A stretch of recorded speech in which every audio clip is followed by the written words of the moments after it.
Dobrodan in lepo zdrav še od mene. Najprej čestitke organizatorjem, ne samo zato, da so sklicali ta prepotrebni posvet, ampak tudi za njihovo briljantno zaporedje. Namreč zdaj, ko vas je samo morda malce splašil, češ joj se je to pa ena zapletena naloga, mogoče pa sploh ni tako zelo nujno treba vrednotati. Bom jaz poskusil prikazati malo družbeni kontekst, ki najbrž vendarle govori, da je vrednotiti vseeno treba. Tisti med vami, ki ste že kadarkoli poslušali katerokoli moje predavanje, ste gotovo že videli nekatere od teh podatkov, ki jih bom kazal zdajle. Namreč kažem primerjavo založb v Sloveniji, nisem prepričan, da tam daleč nekje zadaj vidite, kaj se kaže na diasih, zato bom še te stvari malce verbalno predstavil. Včasih pa predstavim tudi samo sliko, ki jo bom potem pač poskusil opisati. Torej, leta 1991 je Slovenija, kot veste, precej drugačna, ne bomo zdaj šli v življenjska stanja Slovencev, ampak zlasti je takrat iz naše perspektive zanimivo obstajalo 20 založb, danes jih vsaj na knjižnem sejmu razstavlja nekih 120 iz leta v leto, torej število založb, ki kar nekaj investirajo v to, plačajo drago stojnico na knjižnem sejmu, je kar veliko. Torej, zelo veliko se je pojavilo založnikov. Prav tako je zelo narasla produkcija slovenske in tudi prevedene literature. Leta 1991 se je za nagrado Kresnik potegovalo 17 novih slovenskih romanov, v zadnjih letih se izmernih poteguje 120. Običajno tukaj nastavljam, da do nekaj 70-80 sem še zdržal in prebral, vsaj po sistemu Josipa Vidmarja, ni treba spiti celega soda, da veš, kakšno je vino. Sem še uspel prebrati vse slovenske romane. Zdaj ni več junakov, po moje, ki bi prebrali vse slovenske romane, če tudi kakšen član žirije Kresnika, ne dvigne roko in pove, da on je vse prebral. Močno dvomim, da vsi preberejo vseh 120 romanov. Na vprašanje te produkcije romaneskne bom še zelo malo prišel konkretno, zdaj se bom pa sprožil timer, da slučajno ne prekoračim svojega časa. Torej, nekaj, kar se je zelo povečalo v zadnjem času, je tudi število založnikov, ki vstopajo v sistem Mladinske knjige trgovine, vsaj zaenkrat največji slovenski knjigotrški sistem. To število založnikov namreč iz leta v leto raste, za vas, ki ne vidite slajdov, v zadnjih letih je teh založnikov 400 in potem vsako leto nekaj več. Med temi založniki jih je za razliko od prej, ko je bilo 20 založb, ki so izdali vse v slovensko leposlovno produkcijo, jih je zdaj 55, ki jih izdajo več kot 10 novih naslovov, oziroma več kot 50, ki jih izdajo vsako leto več kot 10 novih naslovov. Iz tega izhaja tudi ena zelo jasna zadeva, ki nas malce spravlja v ene optimizem, druge v skrbi, da je knjig v Sloveniji bilo leta 1991 objavljenih 2000, zdaj pa jih je objavljenih približno 6000. Vseeno je, če od tega odštevamo, kot naredi moj kolega Kovač, doktorske dizertacije, pesniške zbirke, ki so šle v teh izvodih in imajo vseeno cip in tako naprej. Primerjalna številka nam govori trikratno naraščanje knjižnega fonda. Zakaj je število tako hitro naslova tako hitro naraslo? Običajno imamo en odgovor na vsa vprašanja, ki se pojavijo v sodobnem svetu. Ta odgovor se glasi, take so potrebe trga. Danes v tem primeru moram poudariti, da to ne drži. Tudi preostala dva odgovora. Zaradi naraščanja zasebne iniciative, pred letom 1991, kot veste, načeloma ni bilo prav veliko, in zaradi novih tehnologij, ki naredijo knjigo zelo zastonj, zelo poceni proizvedeno, do tega bomo še prišli. Ti odgovori pač ne držijo iz preprostega razloga. Če primerjamo številke, koliko naslovov in koliko knjig je izdanih in tudi prodanih kot v primerljivih nakladah, torej v drugih državah, kjer se je leta 1991 družbeni sistem spremenil, vidimo, da se pri nas knjig namreč se jih proda manj kot v večini primerljivih držav, seveda se jih izda pa bistveno več, če štejemo število prebivalcev in vidimo, koliko se na posameznega prebivalca izda knjig. Tukaj običajno pokažem, danes sem jo spustil še tabelo, ki pokaže, da v tem, če v ničemer drugem smo Slovenci v pravem svetovnem vrhu, pred nami je namreč samo Islandija, tukaj po primerjalnih podatkih. Zdaj, tudi prodaja se v knjig pravzaprav zmeraj manj in manj. Po ocenah, tukaj nimamo zelo natančnih raziskav, imamo neke raziskave upravljenosti, upam, da letos bo izdelana nova, ki včasih gledajo tudi, koliko knjig se proda. Po ocenah se je v Sloveniji leta 1991 predalo približno enako knjig kot 20 let kasneje. Od takrat naprej v številnih parcialnih podatkih ta prodaja pada. Tudi meni dostopni fiksni podatki to izrazito kažejo. Zlasti narašča izdajanje leposlovja, kot sem pokazal prej v primeru romanov, tudi samo je omenil impresivno številko izdanih pesniških zbirk, tudi to bi lahko primerjali s tisto leta 1991, ko so tudi že obstajale samozaložbe in zlasti padajo naklade leposlovja. Zdaj, tukaj se sprašujemo lahko, za intermezzo se lahko vprašamo, ali je to en trend, ki je šel do nekam, namreč vsi smo nekateri, ki se nam zdi, da je knjig v Sloveniji preveč, smo z olajšanjem sprejeli novico, da lani jih je bilo pa le malo manj, smo bili tako malo veseli. Ali se bo ta trend obdržal? Moje prepričanje je, da ne. Kajti pisanje knjig je ena izmed dejavnosti, ki zahteva zelo malo vložnega kapitala, je pa hkrati dostopna vsakomur in rekel bom, in prinaša tudi majhne, a vendar obstoječe bonitete iz naslova avtorja. Te bonitete so sorazmerno majhne, a vendar obstajajo. Zdaj, če bi bili pred mano člani društva pisateljev, bi začel razlagati mednarodne primerjave, koliko je pri nas avtorjev označenih za vrhunske, koliko je v kakšnih drugih državah per capita, zelo dobro bi to kazali za Slovence in podobno, koliko jih izvozi v tujino pri nas in koliko v Grčiji, z Grčijo se zadnje časa več primerjamo kot Švico, tako da tudi to bi kazalo za nas kar zanimive podatke. Ampak mogoče bi bilo bolj važno opozoriti, ker smo tesno povezani z poljem bibliotekarstva, bi bilo treba opozoriti na nek nov model, ki se pri knjigah uveljavlja.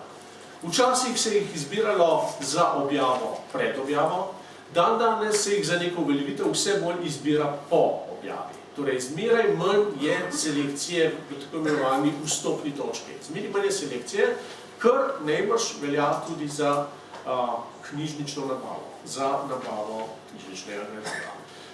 Iz tega je nastal nek sodoben založniški poslovni model, ki ga bom pokazal kot jaz na enem primeru, ki se glasi zelo preprosto: knjižnice bodo kupile. Zelo veliko založnikov dela knjige zgolj in samo za prodajo knjižnicam. Med temi so tudi nekateri po naslovih, po številu naslovov izjemno na vrhu slovenskih založnikov. Zdaj tukaj kratka humoristična intervencija. Ena velika jezikovna razlika je, recimo, če rečete publisher v angleščini, to izhaja iz korena to publish, da narediš nekaj javno, torej da nekaj postane javno. Če pa rečeš založnik v Sloveniji, to izhaja zato, da založiš nek denar in potem ti denar dobiš nazaj. In od javnega kupca ga vsaj za enkrat dobiš nazaj očitno precej zanesljivo, še zlasti s sodobnimi tehnologijami, kajti digitalni natis včasih se bo treba potruditi, da si prodal minimalno, bo treba tiskati 300-400 izvodov. Zdaj pa v digitalnem natisu omogoča, da natisnete točno toliko izvodov, koliko jih potrebujete, in če recimo hočete tekmovati za nagrado pesnik, lahko natisnete točno toliko izvodov, kot je članov žirije, pa še enega za mamo. Zdaj, zgleda to kot neke duhovitosti, ampak teh poslovnih modelov je kar nekaj. Kaj ta poslovni model tudi vključuje?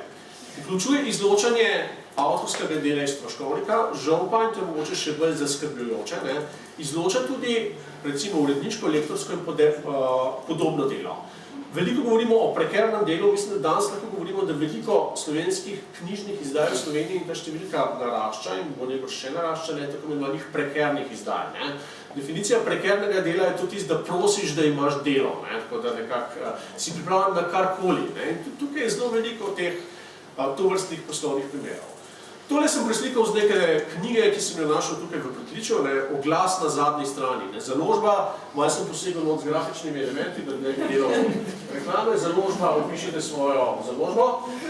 Vadno vse avtorje svoje delo pošljajo na nek naslov. Vsi so nekako vsi neznani avtorji, ki se lahko pohvalijo z izjemnimi besedili, vaše predelo pregledamo, oblikujemo, tržimo, poskrbimo, da se znajdejo v knjižnicah, saj so le te pomembne za pridobivanje bralcev. Počrtal sem tale le te, mislim, da ni šlo za slovnično napako, ali pa morda tudi je, pa da mislite le z vezajem te, torej da so te pomembne. Morda je hotela založnica, mislim, da jo preveč izdati, ker mi je enkrat že obljubila, da me bo tožila, če jo bom preveč navajal, torej jo ne bom omenil. Morda je hotela založnica pač reči, da so te zelo pomembne, ampak bolj bi rekel, da je nezavedno spregovorilo. Namreč danes so res samo še splošne knjižnice pomembne za pridobivanje bralcev. To vam govorim kot človek, ki pozna prodajo subvencioniranih knjig In vam lahko povem, da včasih je ta prodaja, ko sem začel delati kot urednik, je večino prodaje subvencioniranih knjig predstavljala prodaja fizičnim kupcem. Potem je ta trend padal. Danes bi lahko na pamet ocenil številke, enkrat bom pa to tudi za diplomsko nalogo, pa še moj za svojih študentov. Po moje fizični kupci danes pri knjigah, ki jih subvencionira JAK, predstavljajo manj kot 20% kupcev. Vse ostalo so bolj ali manj splošne knjižnice. Leposlovje. Bolj ali manj so splošne knjižnice, z nekaj izjemami, ki potrjujejo to pravilo. Seveda so tudi uspešnice, posamične, ampak mislim, da grejo zelo pod 10%. Še ta zanimivost, tale založba, ki jo tukaj navajam, ko si prej navajal te številke, sem hitro pogledal po Kobisu, ta založba ima svoje knjige v 50 ali več izvodih v splošnih knjižnicah in ta založba niti ene svoje knjige, 53 jih je izdala v zadnjih 2 ali 3 letih. Moj sum, ki ga pa ne moram zdaj dokazati, je, da je vse razen 3 ali 4 napisala ista avtorica. Ta založba ni niti ene od teh svojih knjig dala v prodajo v preomenjeni knjigotrški sistem mladinske knjige. Nastopa nek določen problem izbire danes. Kako bomo izbirali, tukaj sem se navedel nek citat, ki je najbrž nekateri med vami znan. Seveda je treba vzpostaviti neko bralno navado, vendar je treba tudi to bralno navado nekoliko negovati. Prej sem začel z Američanom, bom omenil še enega, Thomas Jefferson, tretji ameriški predsednik, je bil blazen med drugim avtokapitalacijo. V bistvu je bil velik kupec knjig. Tukaj sem enkrat slikal na simpoziju, kakšne kriterije je imel za to, da se knjiga kupi.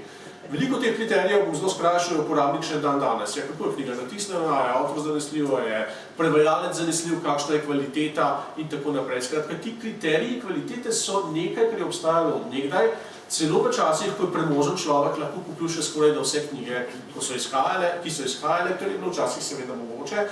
Danes ne samo, da ni več mogoče, ampak, da vam ponudim še nekaj v razmislek, je Slovenija v svetu posebna, še po nečem.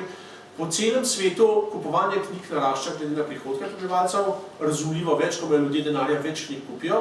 Edino v Sloveniji, kjer je bila leta 2011 narejena raziskava, kjer je krivulja naglo naraščala do ene točke, namreč tisti, ki imajo 2000 evrov in več mesečnega prihodka, kupijo manj knjig kot nezaposleni. Manj knjig kot katerakoli kategorija. Skozi raste ti grejo pa na nižjo točko. To je nekaj zelo sociološko zanimivega. O tem bomo morali še razmišljati.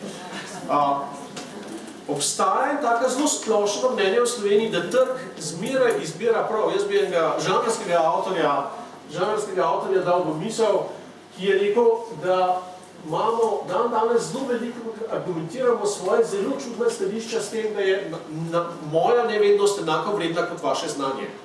Tu se demokracija neha. Najbrž moramo, če hočemo uveljaviti svojo demokratično pravico do izbire, se seznaniti z obima opcijama, med katerima izbiramo. Včasih gledajo te stvari nekoliko predaleč. No, zdaj imam pa tukaj eno zelo konkretno zadevo. Tukaj imam sliko iz pritličja naše knjižnice tukajšnje, kjer sem 2 dni potem, ko so bili razglašeni nominiranci, 5 nominirancev za nagrado Kresnik, slikal polico, ki jo bom videl tudi v ta petek, ko bo spet razglašena 10-terica, ne bo še zastavljenih teh 10 nominirancev. Tukaj 10 nominirancev za nagrado Kresnik. Tisti, ki ste dovolj daleč, da tega ne vidite, boste potrebovali mojo razlago. Na nekaterih je listek finalist in teh 5 knjig je izposojenih. Vseh 5 finalistov se je izposojen, una peterica, ki iz 10-terice spadla, niti ne eden ni izposojen. Tukaj imamo zelo konkreten učinek bralnega priporočila. Takoj zatem, ko je prišla peterica ven, so si ljudje to peterico izposodili, unike pa niso prišli v peterico, so pa malo počakali, da bo še mogoče kdo prišel na vrsto. So pa najbrž bili bolj od tistih, ki niso niti med 10-terico, bili izposojeni predstavljeni malce prej. To najbrž pomeni tudi to, da za visoko literaturo že imamo neke obrazce, mi lahko si mislimo dobro ali slabo o literarnih nagradah, o našem kritičnem polju in tako dalje, ampak dejstvo je, da ti mehanizmi obstajajo. Tu mi se lahko strinjamo s tem, kaj reče kritika ali ne. Obstajajo pa velika polja, kjer teh mehanizmov absolutno ni. Tudi jaz sem sklenil citirati malo kolegic z Filozofske fakultete. Lojzija Zupan-Sosič opozarja v neki svojih knjig, da je treba ločiti nekako med trivializacijo in trivialnostjo. Več nas je tukaj že govorilo, v postmodernistični maniri, da vzamemo nek roman in ga naredimo z nekim žanrskim vzorcem. Umberto Eco seveda ni hotel napisati kriminalke, ko je pisal svoje ime rože, izrabil je žanr kriminalke, da je več ljudi prebralo nek roman, ki po svoji osnovi ni bil kriminalka. In tukaj se včasih dogajajo neke nagle ločitve, nagle zmede. Zdaj, en paradoks, velik paradoks, ki ga vidim v slovenskem bralnem polju, je to, da se najmanj nadzoruje kvaliteta izdelave in najmanj se vrednoti tisto, kar se najbolj bere, to je pa popularna literatura. Če pogledamo lestvico, ne bom zdaj rekel 100, malo je že mučno, da skozi govorimo o teh 100 najbolj izposojenih knjigah, to je seveda nek tak, bi ste rekli, zelo zasilen približek analize bralnega polja, pa zelo priročen, ker ga pač knjižnice omogočajo. Ampak če pogledamo, vidimo, da je zelo malo knjig, ki ne sodijo v register trivialne literature in hkrati niso obvezno brane. Torej, ogromno se bere te popularne, žanrske in tako naprej literature, tu ni razločevanja. Prej je kolegica Vanessa omenila seveda skandinavske avtorje, ki so najbrž po stališču tistih, ki gledajo kriminalke s strokovnimi očmi, seveda boljši od, recimo, trivialnih avtorjev tovrstnega načina. Pri Sloveniji je tega vrednotenja nekoliko manj. In to, da tega vrednotenja nima, izrazito vpliva na slovensko bralno polje. Ko sem ravno razmišljal, bi sploh uporabil to lestvico 100 ali ne, sem pa rekel, ne, pa bom poskušal smešno tujo lestvico primerjati.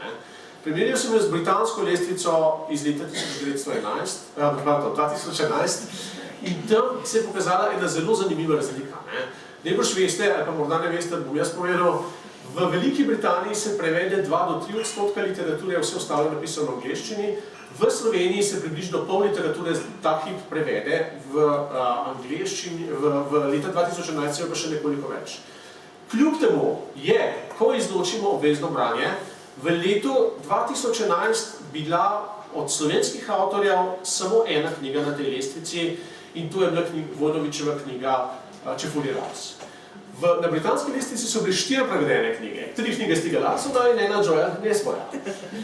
Zanimivost vam povem, da nobena od teh 4 knjig nikoli ni bila, od leta 2011 naprej, nikoli ni bila na lestvici 100 najbolj branih knjig. Kot drugo zanimivost vam povem, da na angleški lestvici najbolj branih knjig se najde zelo redko katera izmed knjig zgodovinskih romanc, ki zasedajo veliko večino mest na slovenskih lestvicah. To nam daje, morda, če malo zdaj razmišljamo, zakaj smo pa Slovenci v takem stanju, kot smo, nam to v povezavi s tistim podatkom, kateri svoje kupilnemu knjig da nekaj odgovora. Če s tem odgovorom nismo posebno zadovoljni, je mogoče, kot se temu reče, čas za spremembe.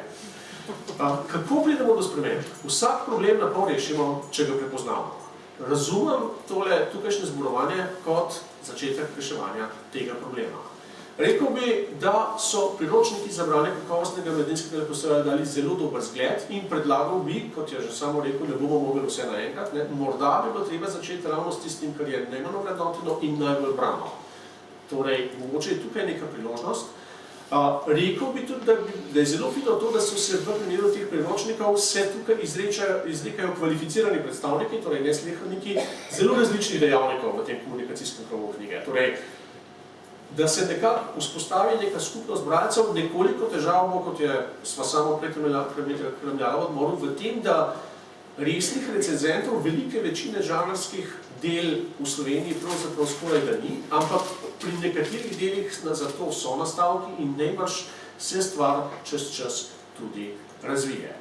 In seveda za konec bi rekel, da kot je rekel tudi sam, je zelo pomembno to, da bomo pogledali, kako lahko tovrstna bralna priporočila učinkujejo. Velik problem je seveda najbrž to, da se knjige nabavijo, preden se ovrednotijo. Če bi rekli zdaj, da imamo nek časovni zamik, je tu tem nek določen problem, ampak rekel bi, da tako pri ostalih stvareh tudi tukaj lahko malce ločimo blagovne znamke. Če smo ugotovili, da recimo kakovostno mladinsko leposlovje izdajajo bolj ali manj tiste založbe, ki imajo banalen urednike, ki delajo selekcijo med materialom in lektorje, ki knjigo dobro lektorirajo, je najbrž večje upanje, da bo iz te založbe prišlo nekaj kvalitetnega, kot pri kakšnih založbah, ki po doslej ugotovljenih rezultatih tovrstnih rezultatov ne dajejo. To je eno.